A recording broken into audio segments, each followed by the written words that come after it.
All right, good morning, everyone.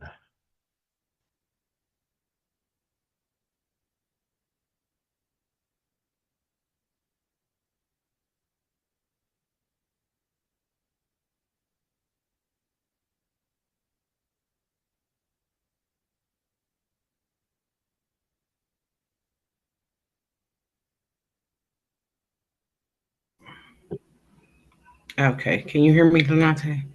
Yes, I can hear you. Okay. All right, cool. Chris, are you there?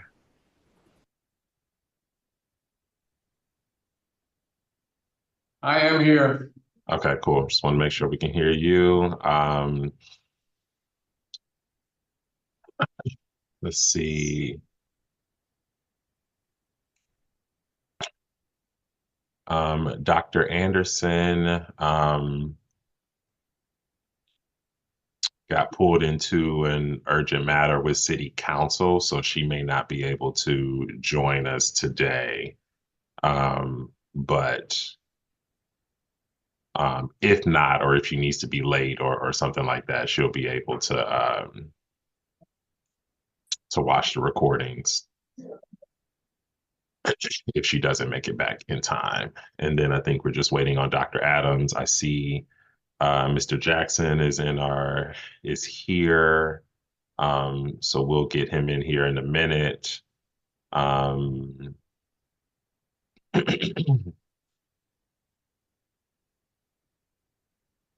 see, we'll give another minute for Dr. Adams to hop on.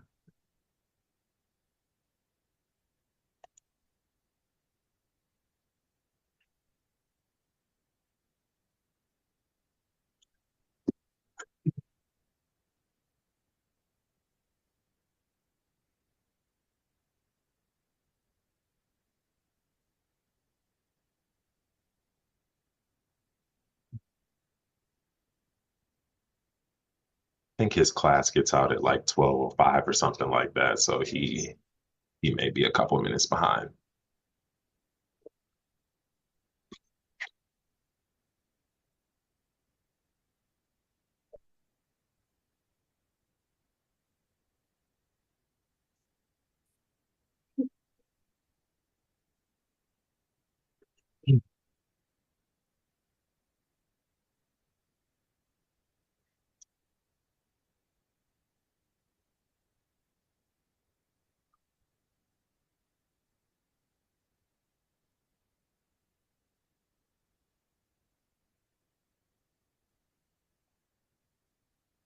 Okay, Commissioner Adams is here.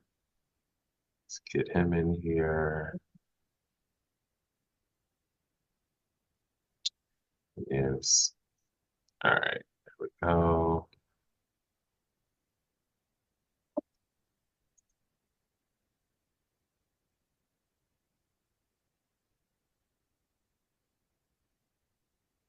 All right. And then let's get Mr. Jackson in here, and we can go ahead and get started. We have tight timetable, so I want to make sure we stay on schedule as much as possible.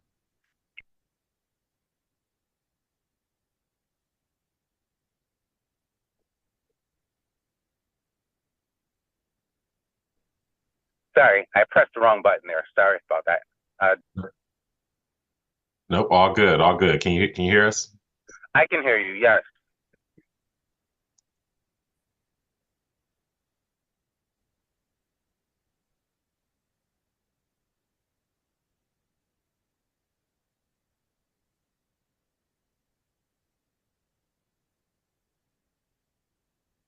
All right.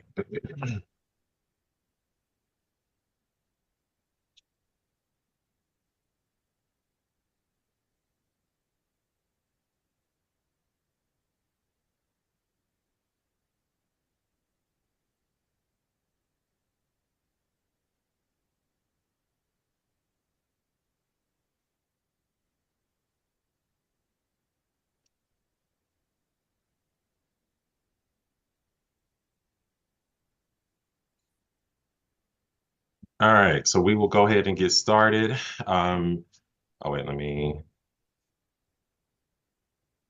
Recording in progress. Okay. All right. Good afternoon. Again, thank you for taking the time to meet with us and your interest in serving on the commission. My name is Delonte Spencer Thomas. Serve as the Chief Ethics Officer for the City of Cleveland, and helping to spearhead the process for selection of filling vacancies on the Community Police Commission. That said, I'll allow each of my respective interview panelists to introduce themselves, and then we'll jump right in. So let's see, Latanya, why don't we start with you? See you first on my screen. Okay. Latanya Gosby. Yes. All right. Impacted family member of the Civil Rights family. All right. Dr. Adams. Hi, John Adams, co-chair of the current iteration of the CPC. Welcome. Hi, I'm Chris Violend. I'm currently Assistant Director with the City of Cleveland Department of Public Safety. All right. So we'll jump right in. Essentially, so just kind of where we are in the process right now. So we are beginning, and this is actually our first interview that we're holding. So we'll be interviewing candidates over the next week or so, to the extent that we can finalize our recommendations that this group will submit to the mayor. The mayor will ultimately make the final decisions on nominations and submit those names to city council for approval. So the expectation would be that the new commissioners would be sworn in by December. So that is the timeline that we're on. And so again, just want to thank you for your interest. And why don't we start by you just telling us a little bit about yourself and why you're interested in serving on the commission. Great, thank you. And thank you all for your time to hear me out for this and interview me. I appreciate being offered to partake of the interview process. As you know, I've served 30 years in the Cleveland Division of Police and 6 years United States Marine Corps. And throughout, even after my time as a police officer, I still have been working with police and police reform in one form or another.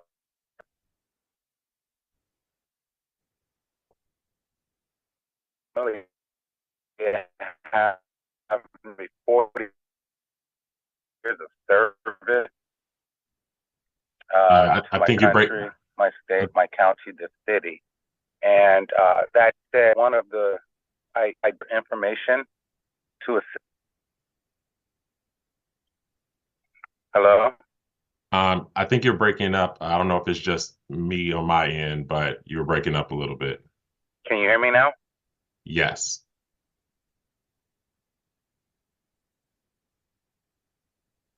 Okay, can you hear me now, sir?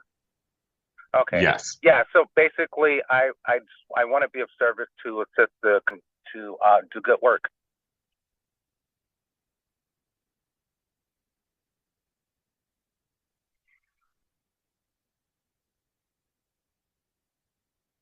Can everyone still hear me, or is there a breakup? It's breaking in and out for me.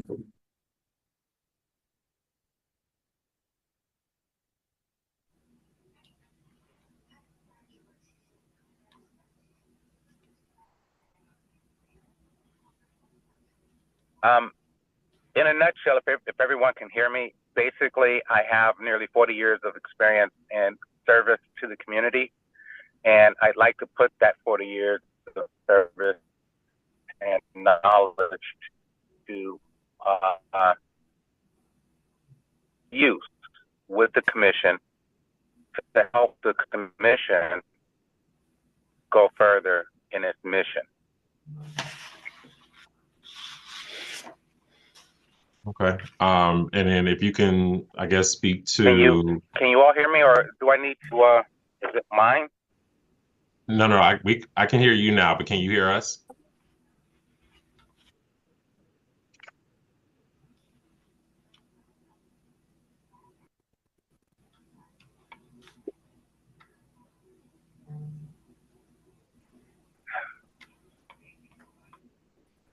Can you hear us, Mr. Jackson? I can hear you now.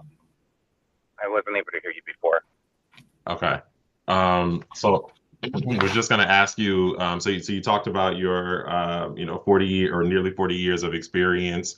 We're just going to ask you if you could expound a little bit on, specifically why you're interested in serving on the commission.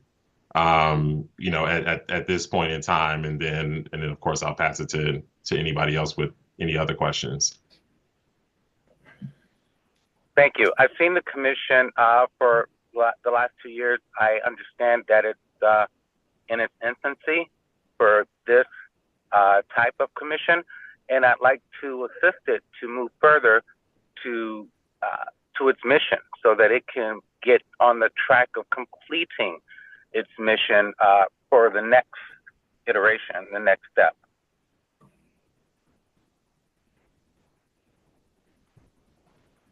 Can you hear me now? Yep, I can hear you. Okay. And again, panelists, feel free to jump right in with any questions you have. Are you going to go by rote through the list? Yeah, that's fine. We can do that. All right, sir. I have the next question. Please describe any skills, life experiences, or expertise board experience that would qualify you for an appointment, and how you meet the criteria requirements you identified in your application. Okay, well, let's start with the last part first. The criteria is that I am a citizen and within the city of Cleveland, and with the city of Cleveland mailing address, and additionally, I was selected by the Black Shield to be their representative, as stated in the city charter for 115.5. Going further, regarding my experience, as stated, I do have nearly 40 years of service. Additionally, I have 30 years specifically for this police department, and having family members who have been on this police department, I know the history of this department going all the way back 87 years to find different points of where things are, so that can be of service, because you need to know where you came from before you can figure out how far you need to go or where you're going next. And then lastly, I believe your question asked about skills. My skill, as I've shown before, when I was selected previously as a commissioner, I was brought into a commission where more than half the commissioners had already quit, and the entire staff for the commission had quit. And I was brought in to collaborate with with the other commissioners, and to rebuild the commission to one that would be operational. And we actually completed that, and were able to do that within a 2-year period. So I believe that skill is immeasurable, but very much needed for the commission.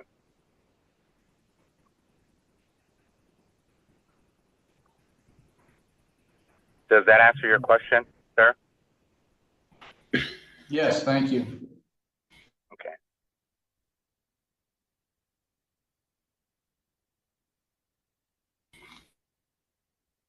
Anybody else want to jump in?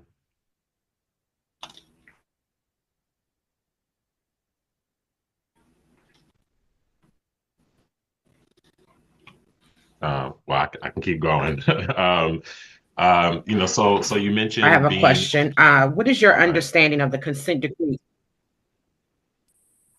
Can you hear me? Yes, I can. Oh, You okay. asked my understanding of the consent decree.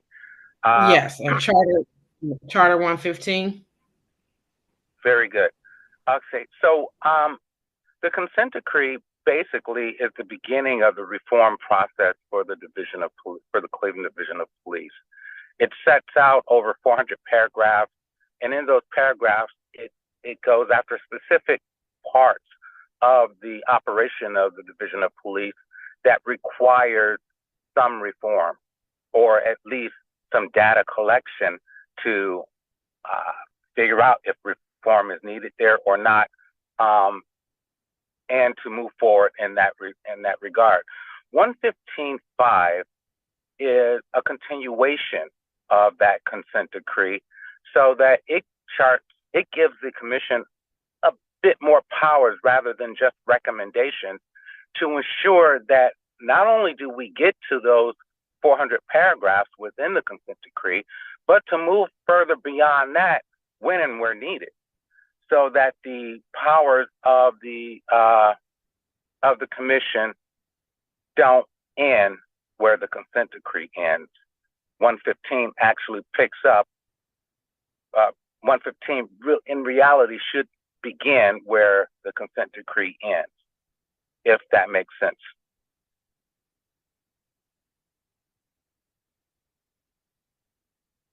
Oh, one more thing. Additionally, the thought of 115 is that this commission should be able to pick up where the consent decree leaves off. So when the city has completed the consent decree 115.5, this commission should be able to operate as if there were still a consent decree, even though there isn't.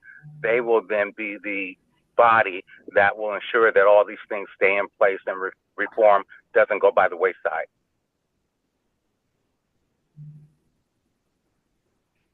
Does that answer your question, ma'am? Yes, thank you.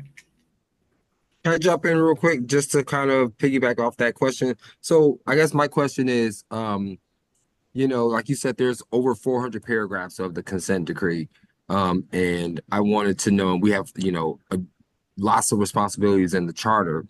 Are there like any particular areas? I mean, some of the areas are, bias-free policing, search and seizures, use of force, critical CIT. All these things are in the crisis intervention and CPOP in the consent decree that we have responsibilities for. Are there any areas that you are particularly feel passionate about, or that you feel that you bring a particular strength or expertise that could be a benefit to the commission?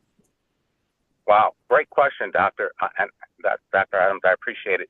So, yeah, I do bring a particular strength to basically the entirety of it. However, when you ask for one specific thing, there is no answer to that, because the way it is all written is that they're intertwined. You need one to get to the next and to the next. The key here is actually knowing how the dominoes fall, and knowing which things you need to work on first and foremost. The obstacle to that is that the commission at times have not had their own vision as to what things to work on, and have relied upon the Division of Police and or the monitoring team to tell them what to work on, because they too have things that they need to get done, which is completely understood. So that being said, definitely the things that the monitor has required for their yearly goal. In addition to that, the commission should also be working on the things that its vision has already set out to get done. So of the things that you've spoken of, yes, all of them, but there are also additional measures that are so important, such as evaluation, which I've spoken about many times. Thank you. Appreciate it. Thank you, sir.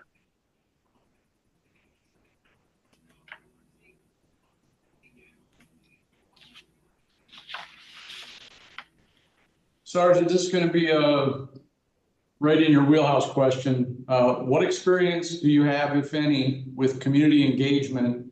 And will you be comfortable reaching out to knowledgeable people in the community for insight? Yes, sir. Thank you very much for the question. Actually, this is funny because I was just thinking about this morning from my prior experience as a commissioner.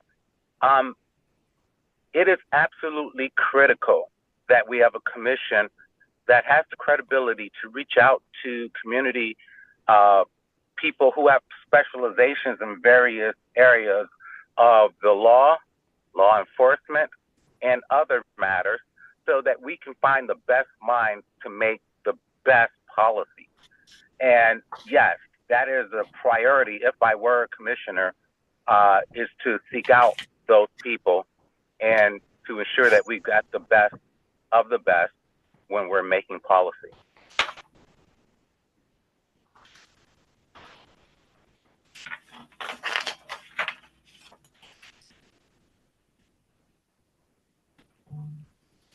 I'm sorry, did that answer your question, sir? Yes, sir. Thank you. Okay. So can you talk to us a little bit about, situations that you've been in, whether that's, and you can pull from any experience where you've had to deal with being critiqued and how you accepted or rejected that critique. And how, I guess, have you operated in the space to make sure that other people are heard, but also that you're heard as well? Yes, absolutely. Thank you. So pulling from my prior time as a commissioner, we were critiqued quite a lot given all of the turmoil that was going on at the time. And additionally, as a police officer and as a police supervisor, you're constantly critiqued, if not by the citizens, also by either your superiors or your subordinates. So that part is not of a problem to me. It's something that's just part of reality. But I do want to hear those critiques, because if we can find that there's something that I'm doing wrong personally, I can correct, that's definitely something I want to do. I want to correct bad behavior on my part and the part of others. So no, that's something that doesn't bother me. As far as my having been heard, I'd like to listen to people. At this point right now, it's a little uncomfortable for me to be doing all of the talking, because I prefer to listen, because that's where I learn. So I am speaking now, and I know that there are times where I have to be heard, and when it's time for me to be heard, I will. Thank you, sir.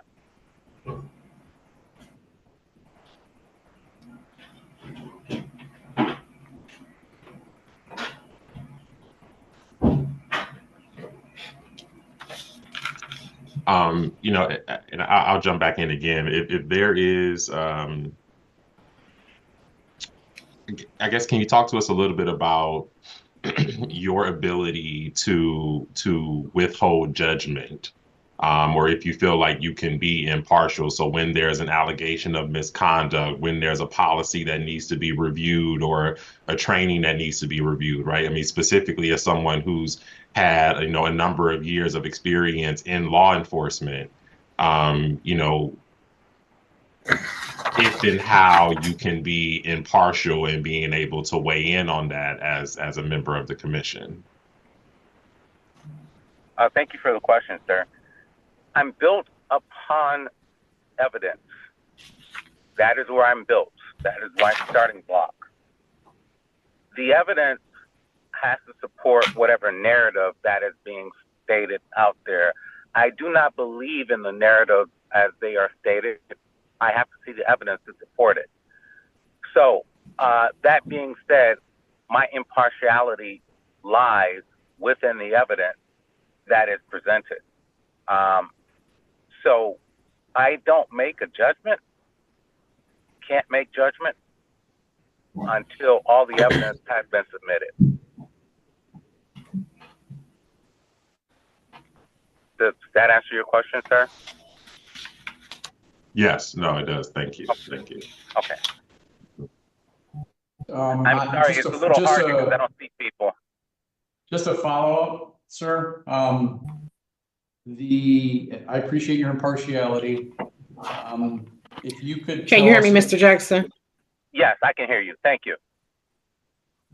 If you could tell us a little bit about how your former law enforcement experience has either biased you in favor of police or on occasion, it may have biased you against police.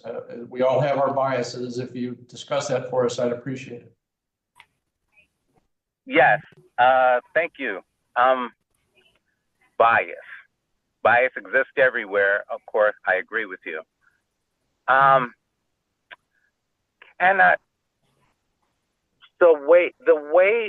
The way we're set up within the Division of Police, there are always some biases that are there. And prior to any reform effort, keep in mind I'm going back 30 years, there was always biases built within the processes. So with that, I've basically fallen victim to a few of those biases. However, growing up as an African-American male, I've also had some other biases against police processes. So an example of that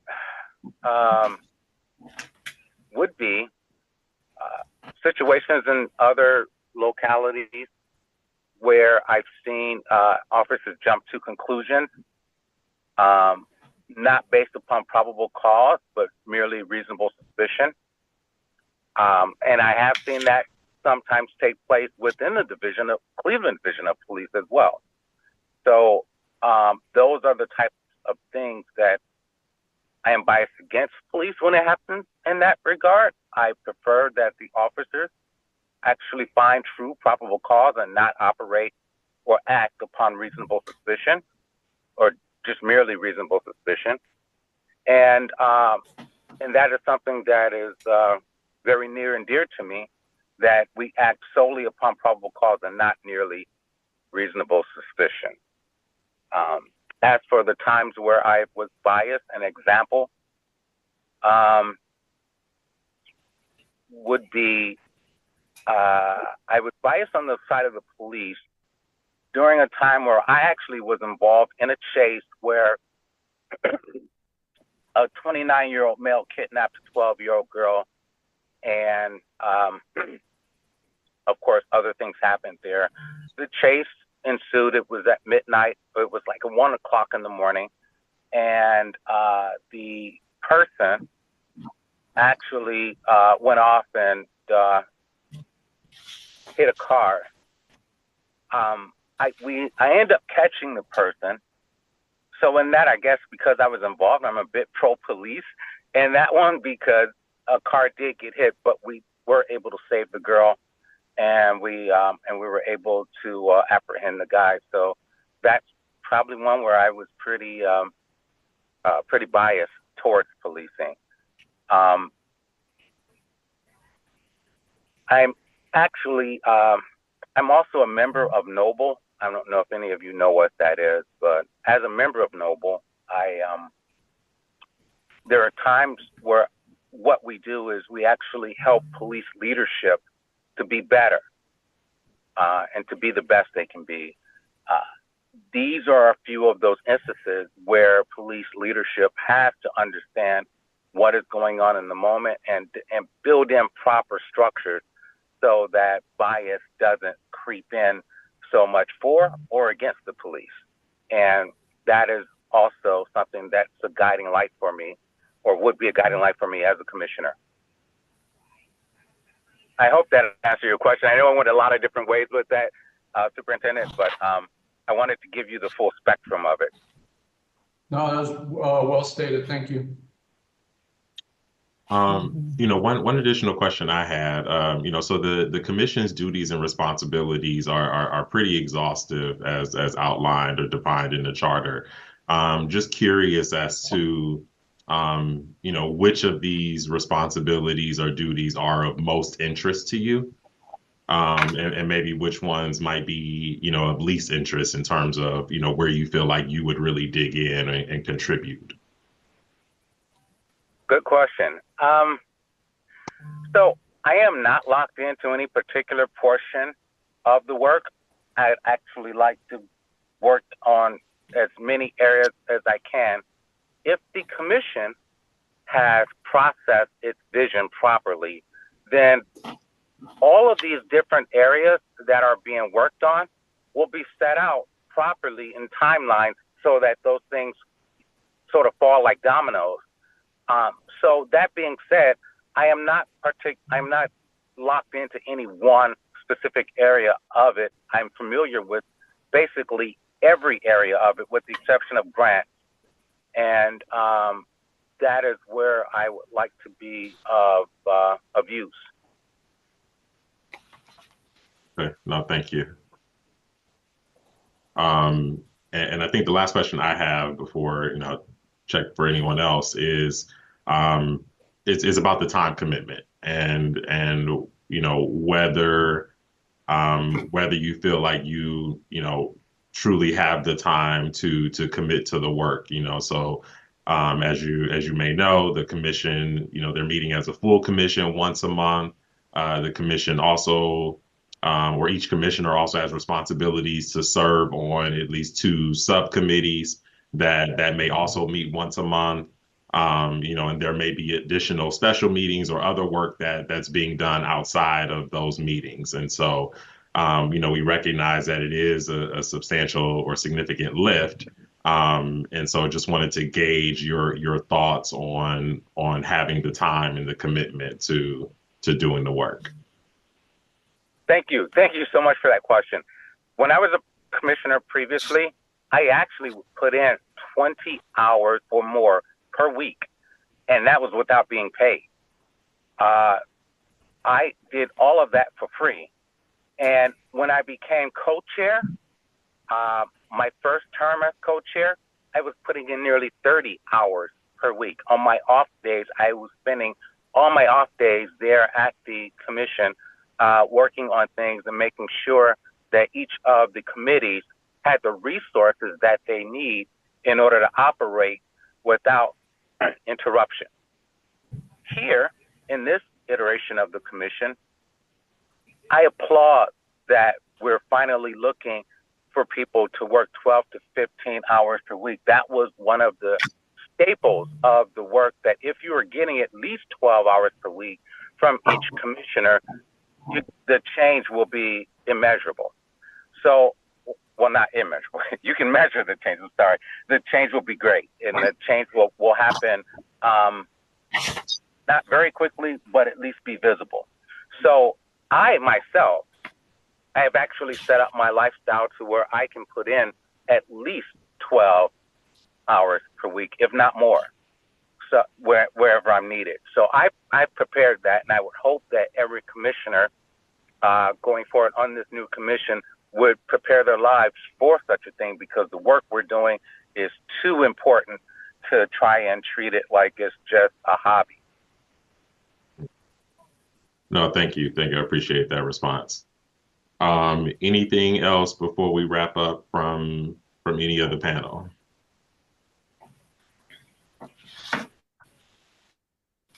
All right, hearing none. Mr. Jackson, so anything that we didn't ask you that you want us to know to consider in your application?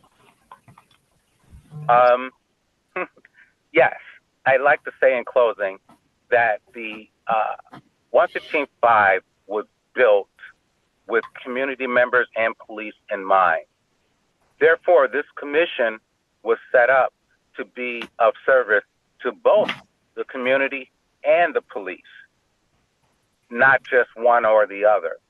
So in its balance, it needs to have, well, first, it needs to have balance to have enough actual police representatives as well as community members, so that we can have an equal voice and everyone can be heard so that we can get the best and get what the essence of 115.5, so that we are putting the best policies out there, and that the policies have some of the voice of the city, of the communities in them.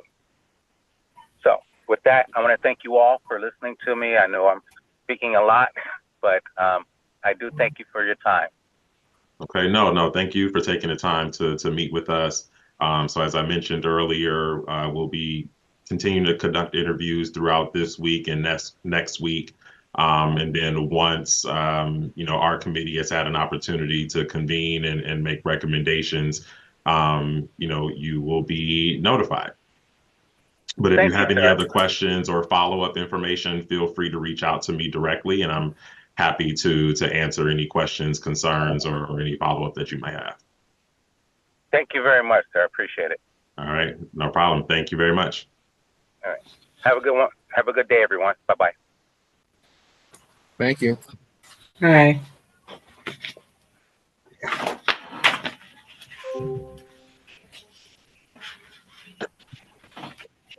All right. Ready to keep moving. I think we have our next interview, Anthony Body, who's in the waiting room right now. All right.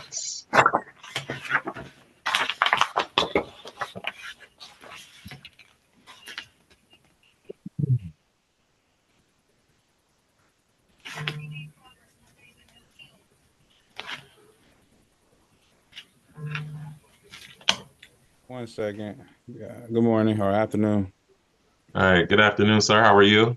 I'm great. 1 second. Sure.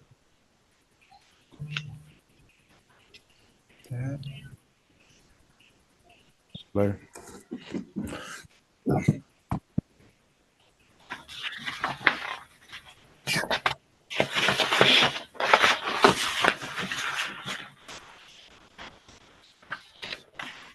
All right, I think we are all set. Well, thank you for taking the time to meet with us, and interest in joining the Community Police Commission. I'm Delonte Spencer Thomas, Chief Ethics Officer for the City of Cleveland, and on behalf of the mayor, helping to oversee the selection process for the upcoming 9 vacant seats that will be available this December. For varying terms. And so before we get started, I'd like to ask each of my co-panelists to introduce themselves, and then we'll jump right in. So Tanya, you want to go first? Yeah. Latanya Gosby, President of Citizens for Safer Cleveland, directly impacted family member of the Tamir Rice family.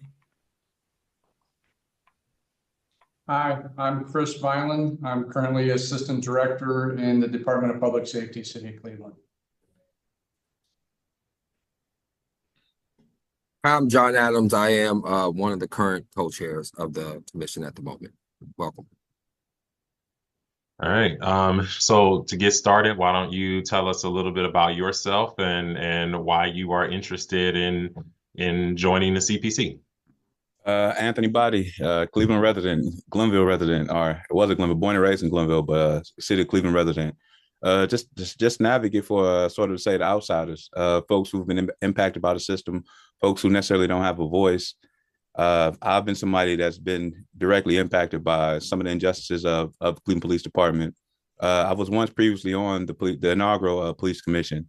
It wasn't as successful as I thought it would and should have been, but prior to me joining, sort of the air was taken from underneath my wings with the media suggesting that a criminal was selected for the police commission, though I only had minor misdemeanors and we all make mistakes. So I'm looking for this opportunity to possibly come on with a new outlook, a bit more mature, and then having previous experience and knowing what to look forward to, and be able to create more change in policy, since the stance of the Cleveland Police Commission is totally different than it was when it was originally started. Gotcha. So you talked a little bit about, life experiences and that engagement. Can you talk a little bit more about skills that you have, the experiences or expertise that would qualify you for appointment based on the requirements set out in the charter? So the skills, like I say, my previous experience with the police commission, I co-chaired the outreach and engagement team, and I had I was in tune with a lot of the folks, the young folks. So that's why I say the outsiders. As far as like professionally and things of that nature, just experience being that some of the work that I've done professionally as working in the team setting. Like now I'm a consultant for the National Urban League, and I'm responsible for the entire Ohio, Akron, Columbus, Cincinnati, Toledo, Lorain, and Canton. And just being able to work with a variety of different folks, hear different insights, come up with solutions and suggestions to create a pivotal change. And this work is also some work that's closely connected to sort of police. It involves expungement work, expungement, pardons, expedited pardons, and CQEs. So that's some of my skill set. Okay, no, thank you for that. Just a follow-up, sir. There are criteria requirements identified in the charter for categories of membership on the commission. Can you talk a little bit about your specific life experience that fits in those categories that you identified in your application?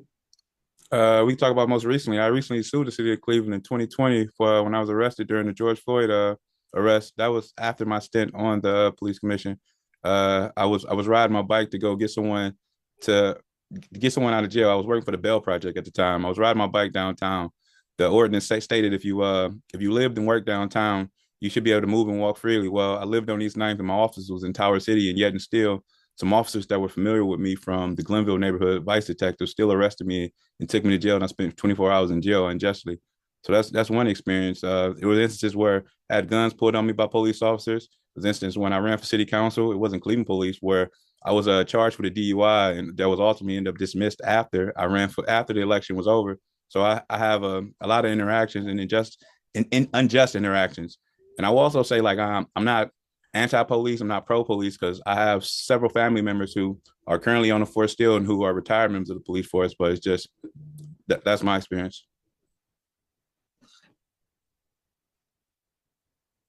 Are your family members currently on the Cleveland Police Force, or Yes. just in general for the force?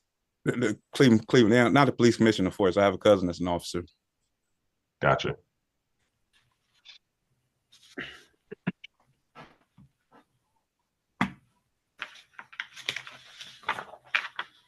I have a question.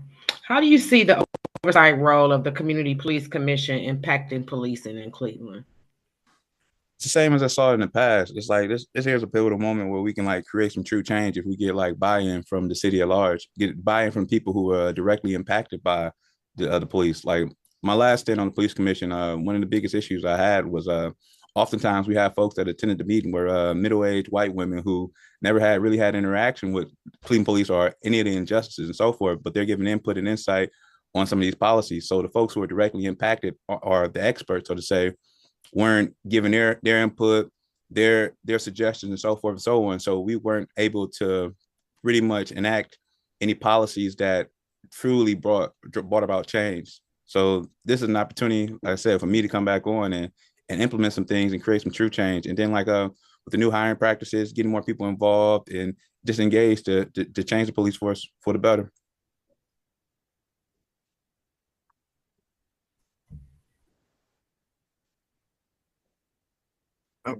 As a quick disclaimer too, I have my daughter here, so if she might run and jump, so Thank you.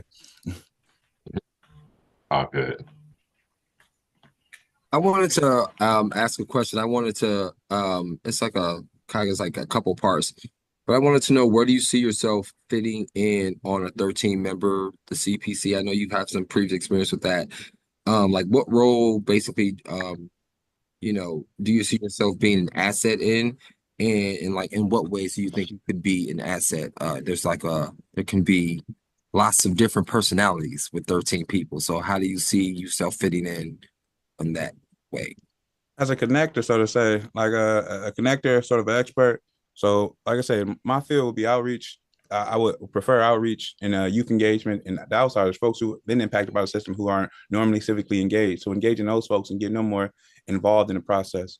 As far as these different personalities, it's like my previous stint on the commission, it was kind of annoying, you know, especially working with Loomis and a couple of other folks. It was pretty annoying, but that was a bit of immaturity. And like everyone has an asset to bring to the table. So mine would be just the youthfulness and standing in that middle. Because like the analogy I always use in every interview or whatever is like Batman and Bruce Wayne. It's like a Batman because I can stand out there and I can attest and I can tell those stories about how I was impacted, and I can understand the stories of the folks that I outreach to and we're outreaching to. But Bruce Wayne, because I can build that bridge and bring that message to a table of folks who are creating policy and the change that needs to be done. Thank you.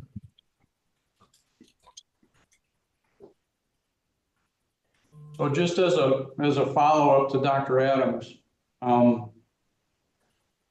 compare how you respond and handle disagreements now to how you responded to and handled disagreements the last time you were on the commission. So the disagreements now and disagreements then. Disagreements then was sort of like, as I mentioned earlier, was sort of a difficult task because my credibility was taken away as soon as I joined the commission.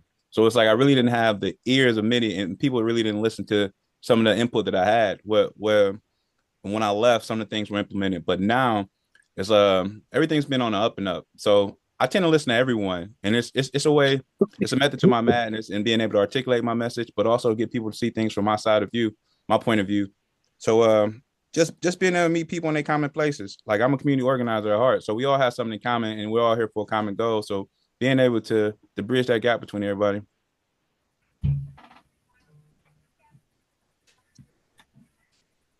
Thank you.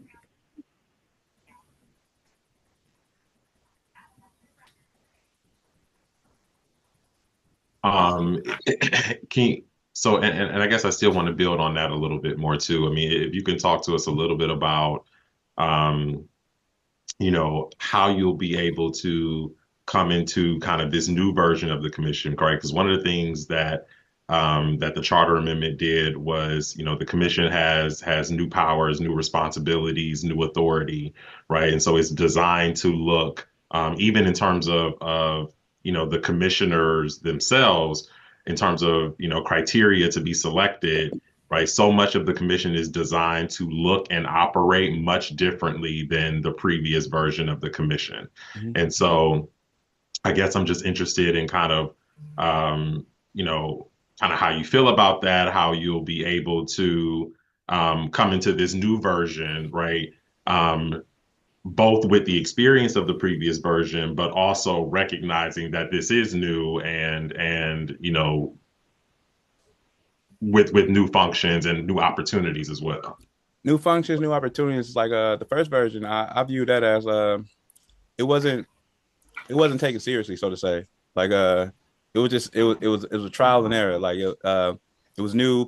A lot of folks, and it was a political thing. People was hoping it didn't work. Some hoped it did work, but now the people voted and got what they wanted, and so now it's here. So it's more of a legitimate thing, more of a professional thing.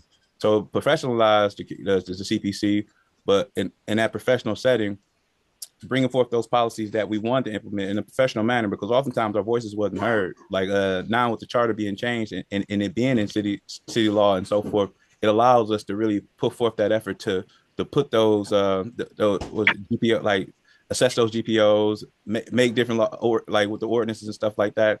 So it's more so. One second, please. It's the baby.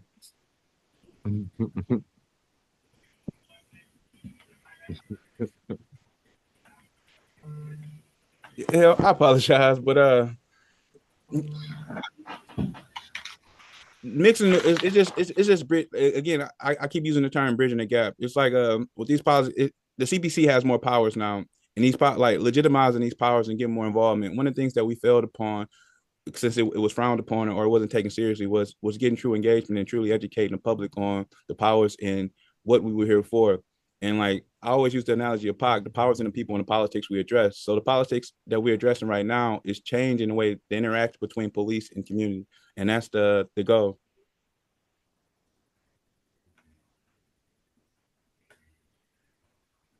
Other than your commission experience, can you talk to us a little bit about or give us some examples of times where you've been in spaces where you've had to deal with different personalities, accept critique or give critique, and how you've navigated those situations? So on top of me being a consultant for the National Urban League, I'm a consultant for the Harvard V's. It's a medical institution, and I was a grant consultant. So reaching out to various philanthropic agencies and so forth, and like for the lack of better terms, I was working with a bunch of nerds, a bunch of smart people who like they're very socially awkward. So sometimes my point of view necessarily didn't get across when my goal is to interact with community, convey a message to some of these funders, to convey a message to community and educate community. Well, they didn't know how. So again, it goes back to, like I said, like I'm a community organizer at heart. Meeting people where they are and breaking it down to layman's term and bringing them up to the level to which I need them to be, or me bringing myself up to their level, or so forth. So I can speak about that. Prior to me, while on the police commission, I was working at in government affairs at the Norfolk South Regional Sewer District, where I created a workforce development program, and it was for unemployed and underemployed individuals. So it was a population of folks, mostly a population of folks who are oftentimes impacted by the police department, CPD, and so forth and so on. So being able to, again, be Batman and go at that level and bring them up to that Bruce Wayne level and educating them and so forth. So oftentimes we get varying views or varying opinions and no one's opinion or view is wrong, because we all view the world from a different light, but bridging those views together to come to a common goal.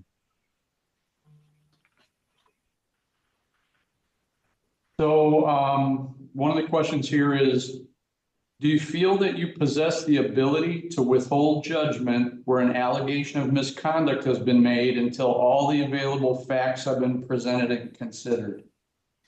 Yes.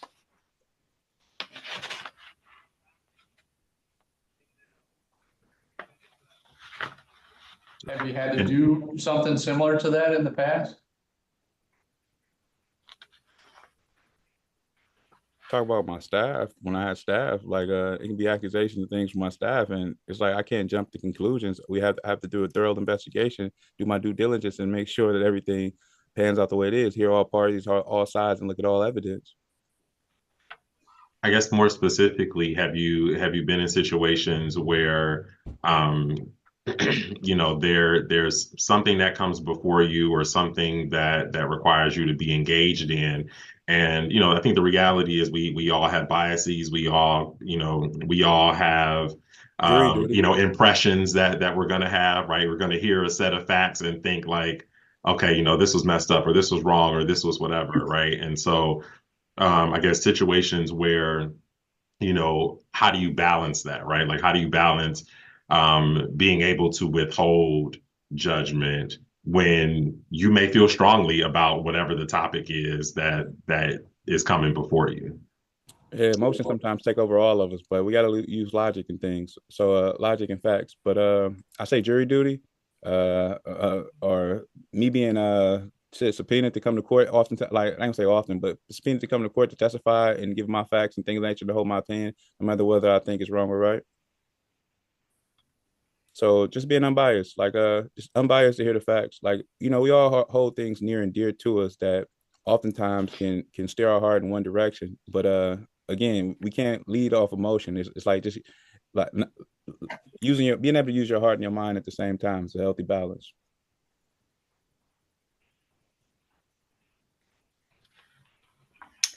My question for you is, how would you balance the work of the commission with your daily activities? That's pretty much, I pretty much make my own schedule now, since I work for myself pretty much. It's about having a healthy work balance. Like the biggest priority to me right now is my daughter, honestly. So, I dedicate X amount of time to this work and my own personal work, but this here is near and dear to me because I still have folks that are being impacted by unjust practice with the police department. And I still have my own fair share of unjust instances that's happening, whether it be with the Cleveland Police Department or folks that are under MOUs with the Sheriff's Department and CPD.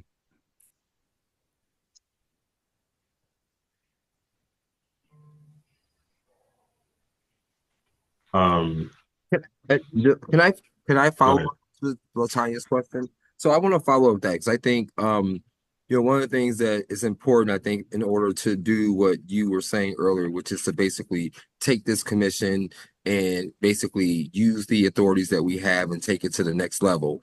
To just I guess follow up with Latanya's question. So the CPC tends to meet in the evenings now.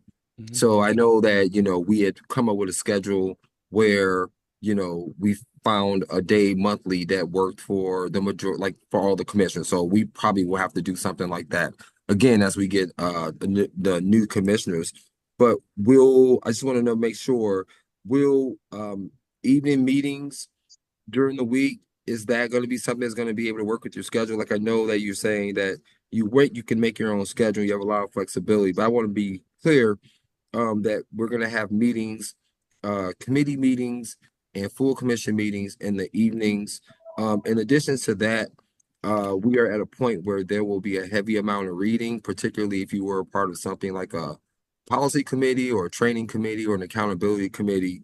And then that's just addition to just keeping up with, correspondence, emails, phone calls, things like that.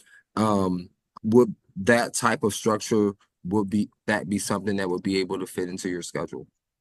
Yes, it's actually an easier structure. It's the same structure that we had pretty much the first commission, and me sitting on panels and co-chairing things. But this time it's a tad bit different. I'm not working a full-time job, so I have the autonomy to dedicate my time to how I would like. And as far as doing this work, I'm a walking advocate. So my work goes with me everywhere I go. So no matter if I'm on the clock, off the clock, at the commission or not at the commission, like at Harvard or at the National Urban League, I'm an advocate for the right thing, fixing the police, fixing the system, and so forth and so on. So it's with me 24 hours. I love to read a book every night. I know it's not going to span to the wee hours of the night. As long as I get home at night to read a book to my daughter before she goes to bed is my only concern. Thank you. You in the answer before that, you mentioned that you still have some issues ongoing, either with Cleveland or with people who have an MOU with Cleveland. Do you see any conflicts that might arise if any of those issues come before the CPC? It's not no conflict because, like I said, it's all about having a level head and balancing your mind and your heart. And it's more so it was a hesitancy to actually apply again for the CPC because a lot of the experience that I had my first time was sort of traumatic. I was left on the island by myself. None of the commissioners came to my back, so I was fending for myself when and going to get against the system. Whether it be, like I said, from I was sworn in City Hall at 8 a.m. At 9 p.m. Homer Bash is knocking on my door. Hey, what about the gun case you were convicted of and such and then it just kept going and going and going. So it's more so about I built that thick skin and I had the tenacity to keep going. So no, it's about bringing forth change because oftentimes, we see with the CPC, you're doing this good work and you have this police commission, but there are back doors that the system uses to use other officers or other agencies as proxies to create to do the dirty work or to continue the work that has been going on. So it's just, I think this is a great opportunity to bring light to that work and somehow expand the impact that the CPC has on all the other agencies surrounding.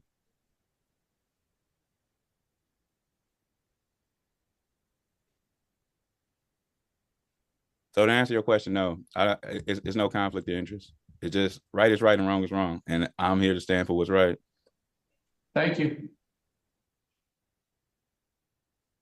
More specifically, do you have any pending matters that involve you or a family member or a business associate that will maybe a traffic ticket or something, but nothing serious, nah. Okay.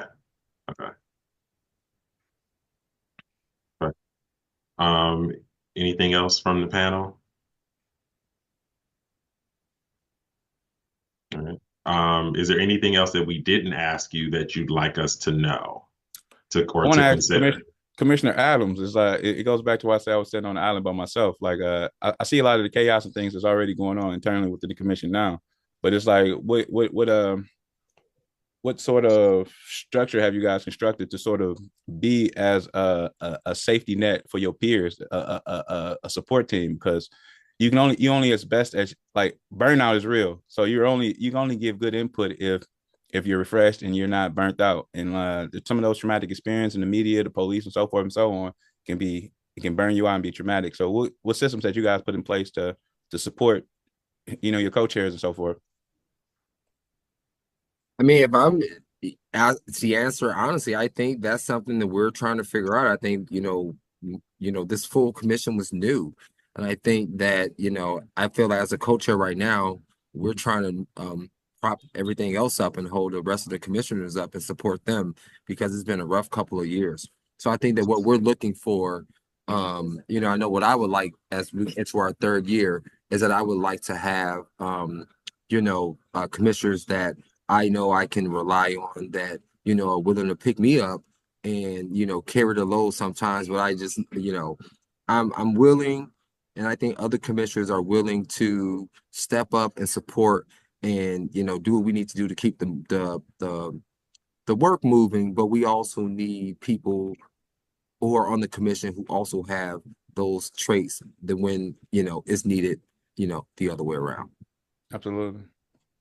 So with this, it wasn't explained very thoroughly in the application process. So with these 9 vacancies and so forth, I know prior it was a 4-year term.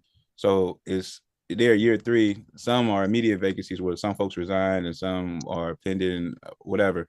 So how are these 4-year terms as well with these 9 vacancies? Yes, no, good question.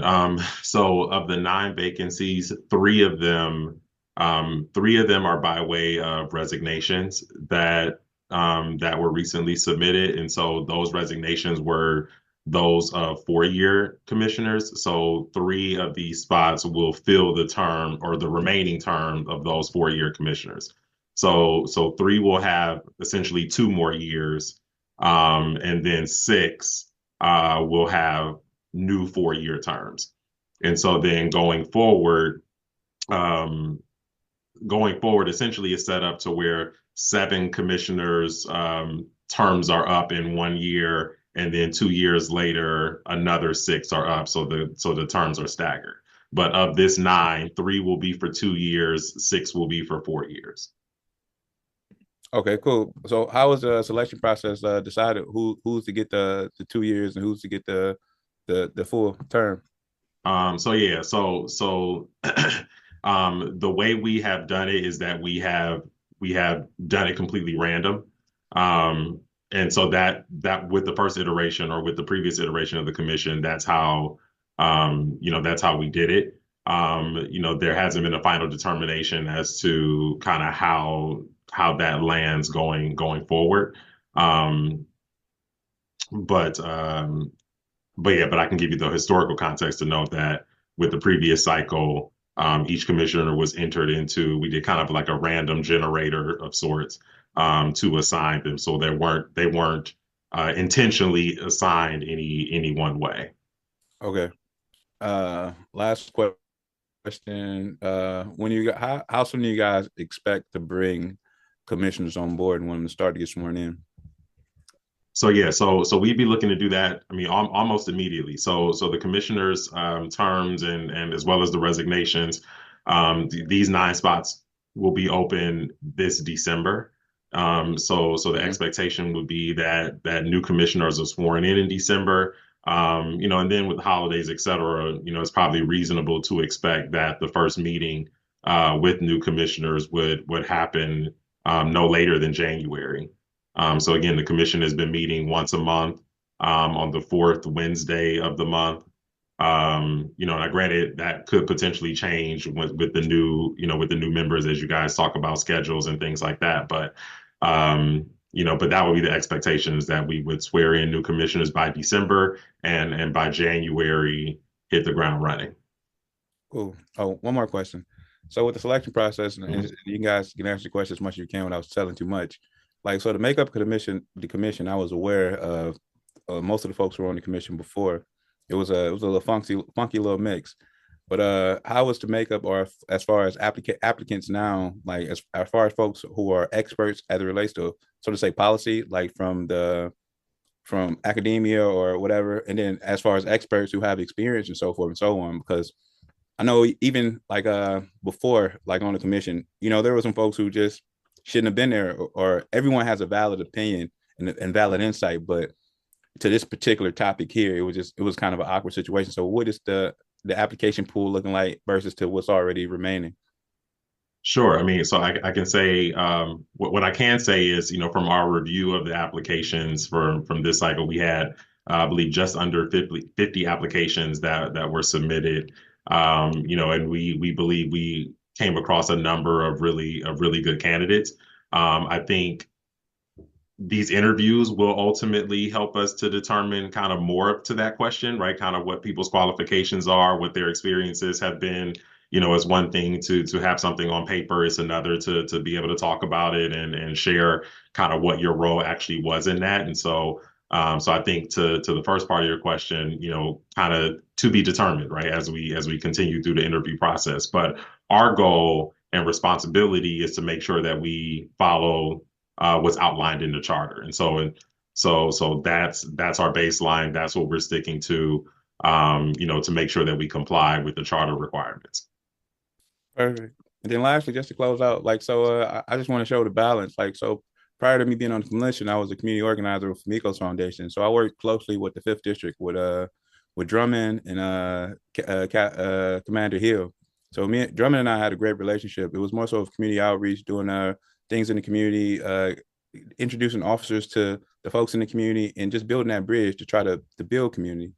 And I'm saying that, and I also saying that, like, I have family members that was on law enforcement, but that's that one side. That's the good side. It's just showing a healthy balance. But then you also have folks who were on that vice unit. You have the Sergeant Johnsons, the other white officers and so forth, who I had poor interaction with because a young Black man in the inner city who has ties to a certain segment that they deem that's not worthy of certain things. So it's holding people accountable, but also doing my part to build that bridge. So it's not a one-sided thing. It's more so of just building that bridge and having that dichotomy.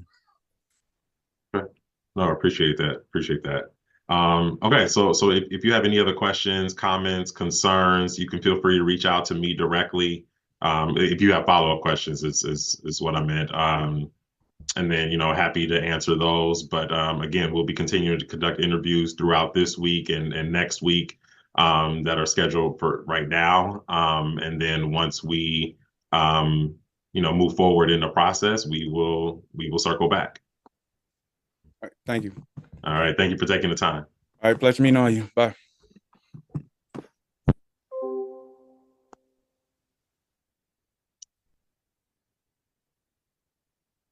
All right. Looks like our next interview is here. So I'll go ahead and get India in here.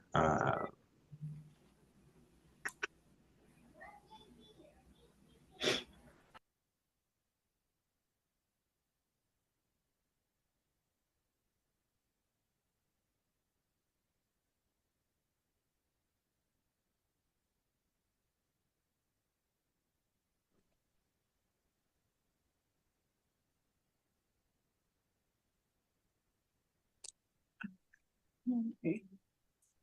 Good afternoon. How are you? Hello, hello. I'm good. I am good. I didn't know if I was supposed to stay as a panelist or so I guess I did it right. Yeah. Nope, you're good. You're here with us. Okay. Let's see. Now I'm looking like, can I put a background on this? Okay. I'm ready though. Hold on.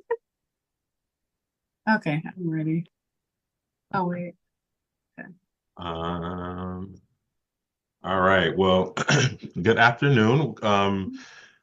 Thank you for taking the time to meet with us and for your interest in joining the Community Police Commission. I'm Delonte Spencer Thomas, Chief Ethics Officer for the City of Cleveland. And you know, on behalf of the mayor, we are leading this process for a selection of new commission members. So before we get started, I'll ask each of my co-panelists to introduce themselves.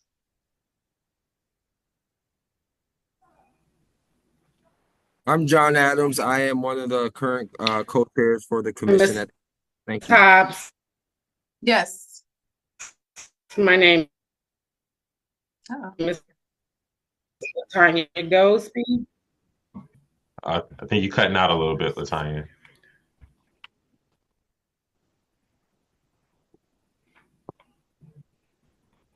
Can you hear me? Yep. Okay.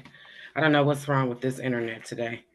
Latanya Goldsby, how are you, Ms. Hobbs? President. Yes, President of Citizens for a Safer Cleveland, impacted family member of Tamir Rice's family. How are you?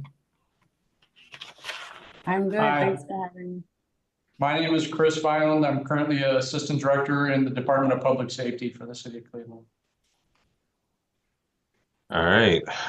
So why don't we get started by Ms. Hobbs, if you want to tell us a little bit about yourself and why you are interested in joining the CPC. Absolutely. So I am a Cleveland resident. I grew up all over the east side of Cleveland. For the most part, I've made a life out of improving the lives of others. I've been an advocate straight out of high school, working in corporate America, being somebody who's always responsible for helping others, being the voice of others, and helping them get in better situations. I have 2 kids. I'm the program director for an outfit called Inner City Trades. We focus on inspiring generational wealth for inner city youth. And I'm a giver.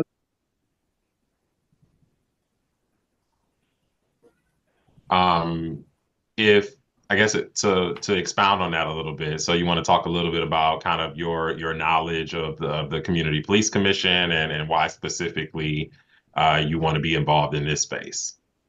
Yeah, absolutely. From my understanding, this was something that about a year or 2 ago, by some pretty strong advocates of community and violence and police brutality, proposed the commission. It passed. I think last year, or the year before last, I kind of lost track of time. It was a real thing. I've attended some of the meetings for the first year, and I thought this is great. And I didn't honestly know the first go around, the selection process. I didn't get wind of the application process, but when I attended some of the meetings, I thought this would be a great opportunity for me to get involved if the opportunity presented itself. And again, I just have a strong commitment to safety and fairness and transparency in people. Everything I do involves increasing the well-being of others. So I think the commission needs people who have experience, people who are from the city. And I personally, I've had like way back. I remember being about 13 or 14, attending a house party and having my run-in with police, and nothing came of it. And I felt bad, for lack of a better phrase, when that happened, because not only was I treated unfairly, other youth was treated unfairly, my parents were treated unfairly, and they just got away with it. They got away with harassing us. They got away with mistreating us. So I admire this commission, and due to my experiences, due to being someone from the city, due to all my professional experience, I think I'll be a great fit to represent the voices of the people. So as a follow-up to that, what's your specific understanding of the current settlement agreement with the Department of Justice and Charter Section 115? The settlement agreement, I can't say that I am too fond of the settlement agreement. However, I'm open to learning more. As it relates to the commission, I understand that it is something that is put in place to make sure that there is fair and adequate judgment of police when there is something wrong. The commission is put in place to make sure that there is a voice for the people, is in kind of connection or collaboration with the police force. But in terms of settlement, I don't know if you mean like actual court settlement, or like if that's, something that represents a statute that's in place right now. So. No, I was referring to the current litigation between the United States Department of Justice and the City of Cleveland Police Department, where there is a outstanding settlement agreement. Yeah, and it's been commonly referred to as a consent decree. Yeah, I'm not aware of it, actually. No, not too fond of it, actually.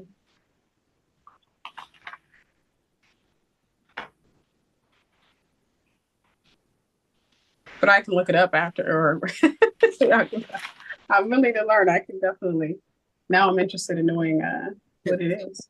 Can I just follow up really quickly? So, I think, you don't necessarily have to be an expert on the consent decree in order to be a successful commissioner. But I do want to ask, like, how do you see yourself in terms of there's a lot of learning that you'll have to do on the commission? So even if you, were very well versed in the consent decree and the charter, there's going to be a lot that you're going to have to learn in order to be a successful commissioner. So can you kind of think about sort of how you see yourself as a learner, and also sort of your processes for consuming new information?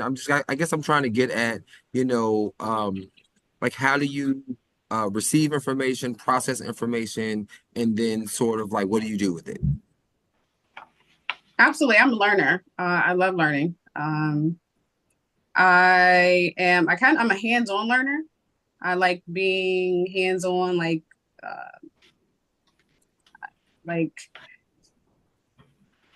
I would say I'm an all-around learner. Like, online is okay, but I like being with an instructor, with people, because I like asking questions. Like, I like learning, reading, whatever I have to do. And then if I have questions, I like being with somebody or around somebody who can answer my questions to eliminate any doubt or, any questions that I may have about what I'm learning.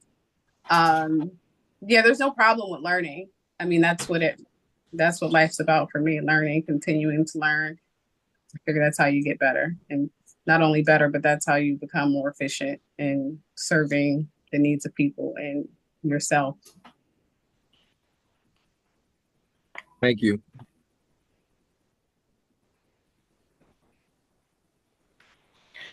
Yeah, Dr.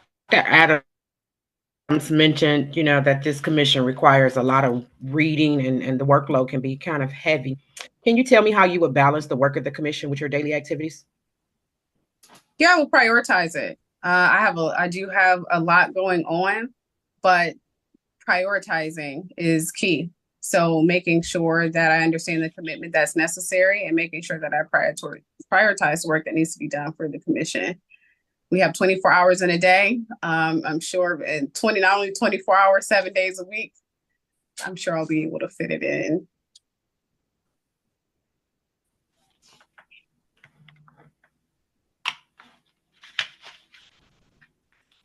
And kind of building off of that a little bit, there are, a number of different duties and responsibilities for the commission in its oversight role of police, and they're outlined in the city's charter. But just interested to know kind of which of those duties and responsibilities you feel like you would really contribute towards. Being a service and an advocate for the people, but also a voice. I believe that there should be trust between the people and the police. And I think sometimes that gets lost in the passion and the emotions on both sides. I think I'm able to fairly, working in corporate and being an advocate, like I used to be an executive advocate for confrontation. So that's all I did for 8 hours, is listen to our clients, high level complaints to our executives, and be responsible for conflict resolution. And I think in the middle of that is having a voice to understand where the people are coming from. And I think just being someone who's experienced, being someone who's of the community, I'm a good fit for being the voice of the people, and building that trust between the people and the police enforcement. Not only do we need like dialogue and accountability, we need relationships. And I think I'm good at building relationships on both sides, because at the end of the day, whether you're a citizen or you're police, we both serve the same community. We have the same goals. We want to be safe. ultimately things happen where, people aren't making the right decisions, whether it's on law enforcement or citizens. But I think when we are able to have the right people in place to represent the voices of both sides, we can get to a good median and a good conflict that leads to a healthy resolution. So I think for me, back to the question, I just think my experience with conflict resolution and building relationships and caring about the city and both sides would make me a good fit. Gotcha. No, I appreciate that. And I guess I want to drill down kind of more specifically, right? So the commission is responsible for, imposing or reviewing discipline of police. They're responsible for, reviewing policies and training and recruitment efforts. They have, grant making authority. And so I guess my question was a little bit more so tailored towards like, within the specific roles and duties and responsibilities of the commission, where do you see yourself in that, right? Like which of those things kind of speak to you and how might you engage? But I do have another follow-up based on what you did say though. Yeah, absolutely. Wherever I'm needed most, I'm in leadership. So I'm kind of person that when I'm in a place or a space and I see what's needed, I unconsciously take lead. So I don't really have a preference of what area. Policies, I feel like it's all equally important, but I'm also a person like, let me know where you need, and then I work well in teams. So I rather the team tell me what they're good at and then whatever is left, or, once we have a few meetings and I'm selected, our chairs will say, well, India, I see you doing this.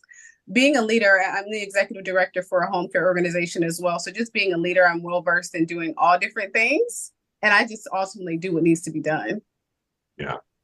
And then one other piece, you mentioned, kind of where you think you'd be a good fit with respect to building relationships. And I'm interested to know kind of if you have thoughts on how you might go about that, right? How, what ways would you think would be good or might you employ to build relationships between the community and the police?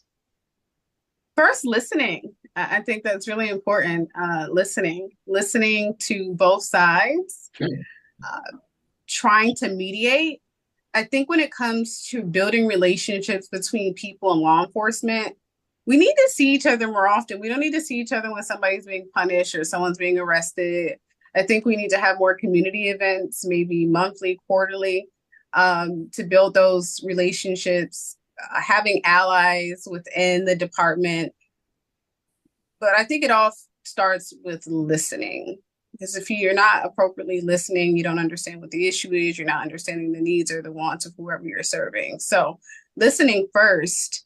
And then even if you're listening, if you're not seeing the people you're serving, unless it's in an adverse situation, like that's not the great way. It's not a great way to build a relationship when we're talking about punishing anyone, whether it's law enforcement or people. So I think providing spaces, as many opportunities as possible for police to engage in the community that they serve and for the people in the community to get to see law enforcement from a different point of view. Like I'm from the inner city, so, nobody really wants to deal with police unless it's on career day, or something like that, or we're having a block party. So, creating those environments where relationships can thrive and foster and be built.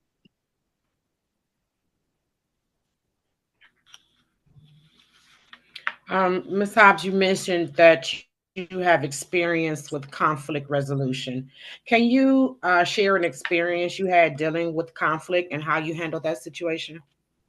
Yeah, well, which one? Okay. Well, all right, I'll use an escalation experience at work. So we had, so I used to work for Brian Moynihan, the CEO of Bank of America, doing escalations. And we got a complaint from a city councilman on behalf of a client or a customer. So your normal complaints come in, we just handle them, we email, we'll send a letter, we'll call them. But this one, because it came from, city councilman, like everything was on fire. We're like, So Brian, we would deal with them for Brian, but he never really had his hands on any of them really. But this one in particular, he was like sending that, like, what's going on? We have to resolve this. So this lady was so irate, she wouldn't deal with anybody but me. Like, she didn't want to talk to my boss. She wanted to talk to me because, and it goes back to listening. So ultimately I can't go into too much detail about what she needed or whatever, but she needed an issue resolved, and she was adamant about us fixing it. And even though people were, we can't fix it, or we won't fix it, or she reached me, and I became this person responsible for this high level escalation that involves city council and the eyes of Brian Moynihan looking directly on it.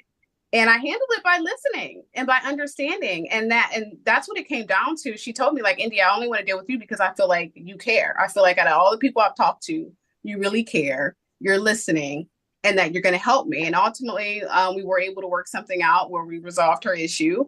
And, it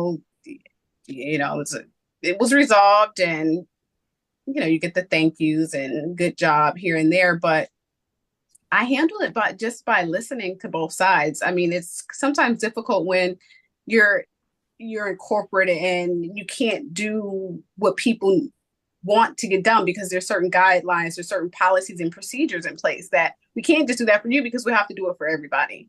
But we all know there's an exception to every rule, and everything should be considered on a case-by-case basis. So by me listening to her allowed me to find an opportunity that we were able to help her. It was resolved and everybody was happy, and the councilman didn't have to do or file the complaint that they were going to file. I got a nice pat on the back, and that was it.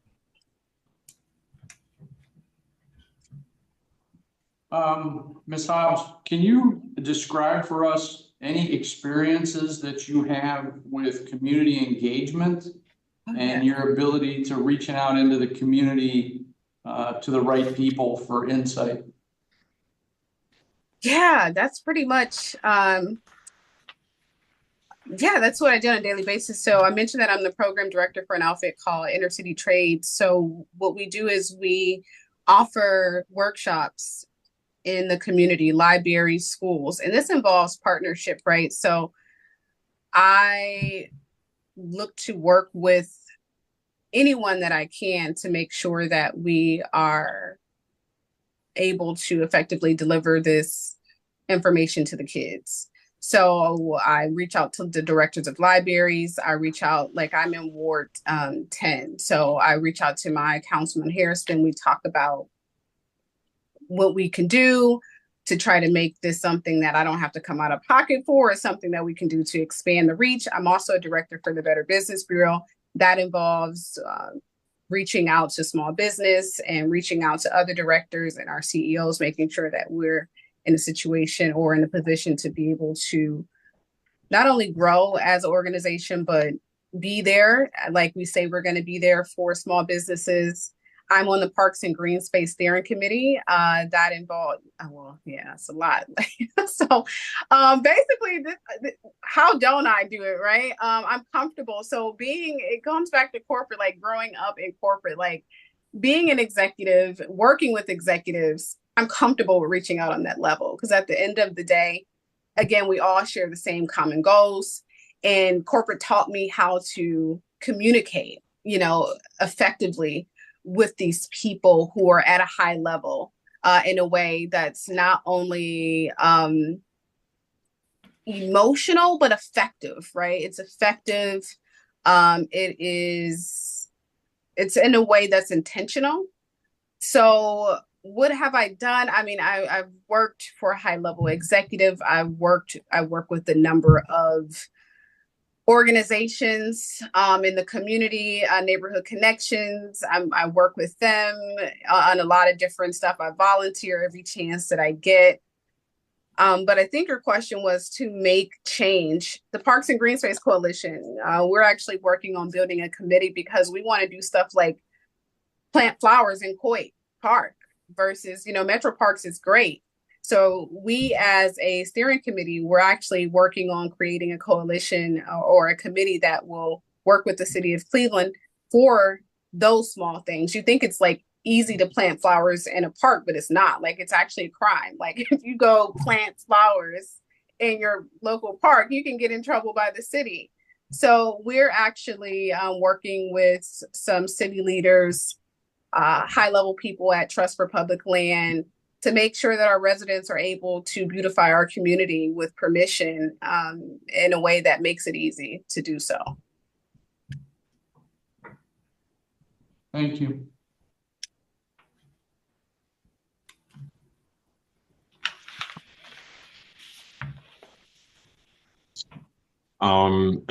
So, you know, I think in one of the responsibilities, or one of the many responsibilities of the commission, you know, will be to weigh in on a number of different things, right? And so there may be allegations of misconduct towards an officer that the commission will, you know, be required to review and weigh in on. So my question is, you know, do you feel like you have the ability to withhold judgment when those allegations come in, right? So I mean, as an advocate or as an activist, right, especially someone engaged in deeply with the community, right, you're naturally going to have viewpoints on different things. Can you talk to us a little bit about how you're going to be able to withhold judgment, you know, until all available facts are presented and considered? Yeah. My overall goal is to like strengthen the relationship between the community and the police, and to create change. And again, back to corporate, like just being able to listen.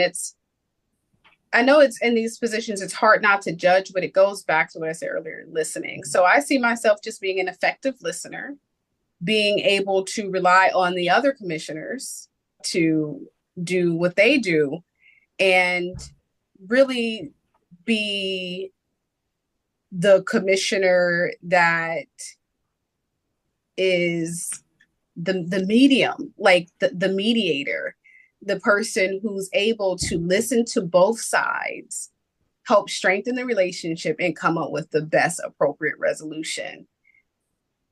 So that's what I see myself. I see myself listening, but also being a voice when necessary in a non-confrontational way. You can, it's hard to say you're not going to judge, right? Because I don't know the political or the synonym for judging, but that's what we're doing. We're listening. We have to like make a decision based off of, you know, what we know and the facts that are presented. So I see myself being a listener on the commission. I see myself being somewhat of a safe haven for both sides, that they don't have to worry about the police. Oh, you know, you got this person who's judging, or the people feeling like she's too much on their side. I represent both sides. I want a safe and fair community, and I am the community. So I'm both. It's like being a parent. You can't really, you know, have a favorite child, or you just have to love and support both.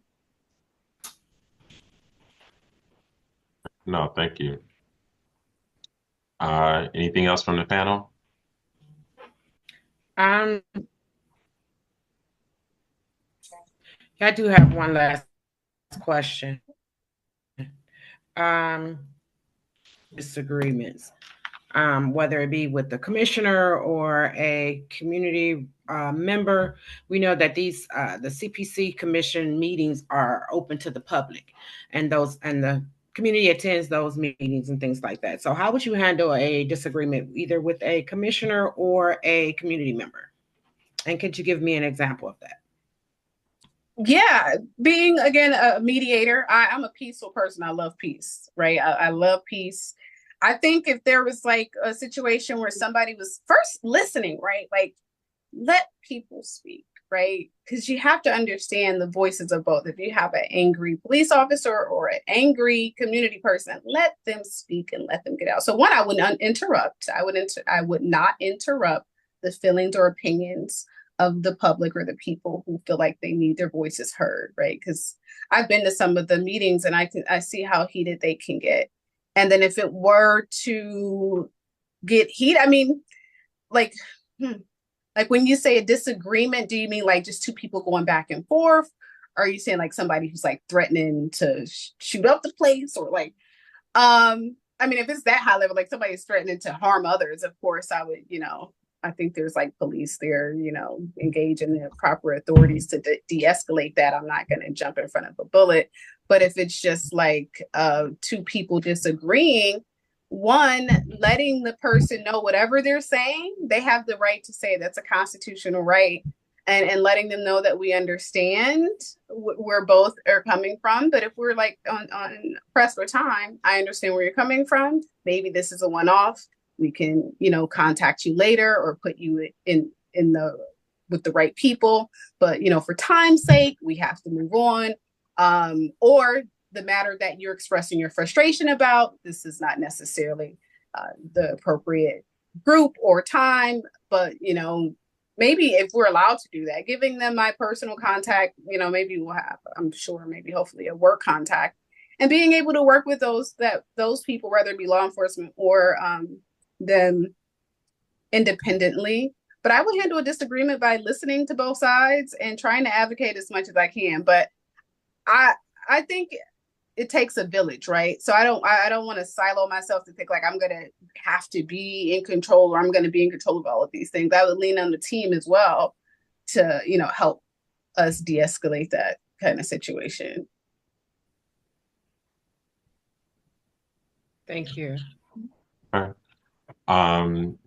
Anything for us, or is there anything that we didn't ask you that you'd like us to consider?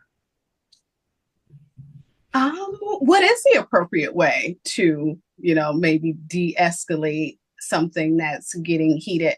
I've been to about 6 police commission meetings, and they went private because they were public. And then they were like, something changed. I can't remember, something like, we're not going to have them every week or every Wednesday. We're going to have them once a month or something.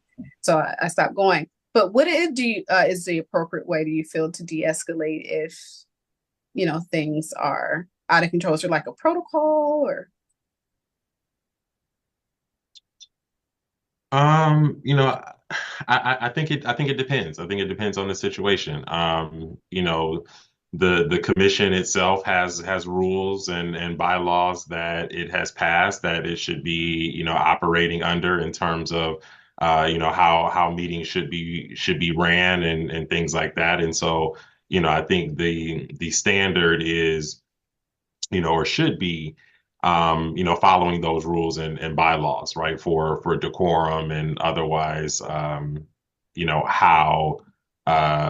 how meetings should be run, right? But again, I think it depends on the level of disruption or disagreement, and it could be a number of different things. So I don't think there's one particular way to handle disagreements, right? I mean, there's something that could be discussed, among the commission, something that could be tabled later to a different conversation, but ultimately, it falls to the co-chairs to run the meeting and ultimately, take charge in some of those situations. But but they do happen. You have people who have strong personalities and strong opinions, and that's what the commission was designed to do, was bring together people who bring different thoughts. And so there's going to be disagreement, but I don't think there's and this is just my personal view, that there's any one particular way to handle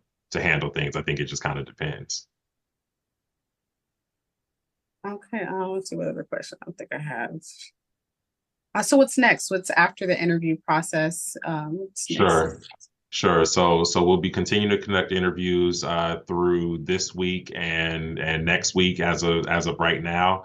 And then this group or this panel will do deliberations and make recommendations to the mayor. And then the mayor will ultimately make the final decision as to who he would like to nominate to fill the seats that are available on the commission. And then those nominations will be forwarded to city council for approval. And so the expectation is that we'll be able to navigate through this process over the next few months, and the new commissioners would be sworn in by December. So that's when the other commissioners or the existing commissioners or outgoing commissioners will roll off. So the expectation is that commissioners will be sworn in new commissioners will be sworn in by December. Okay. Yeah. I think that just about does it. Oh, and the settlement. I'm sure I can find that. Can I find that on the Cleveland City of Cleveland website? So yeah. So you can find information about the consent decree. I think So I think that's probably the most common name for it in terms of how you can kind of find that publicly. There are links on the city's website. So if you go to clevelandohio.gov and either through the police department's page or through our police reform page, you should be able to find find more information and find the actual document itself. And surely you can read up on it as well, just publicly. All right. Well, I think that's it for me. I appreciate the opportunity to interview. I think I'm a great fit for this, just my background in community health and leadership, and just, someone who's dedicated to the well-being of others. And being an overall city girl, I just think I'm a great fit, and I would be an asset to the commission, and I'm looking forward to it. So thanks for having me. I don't have any other questions. And thanks for the consideration. I was surprised. I was like, oh, okay. All right. So, Well, Scott, I just want to let you know that I sent you a direct message and I gave you the link in the decree, so you can just click on that and you can check it out. Perfect. I appreciate that. Thank you. All right. Well, thank you so much for your time, and we will be in touch. It is a pleasure. Thank you. Bye now. Have a good day. All right. Thanks. Got it.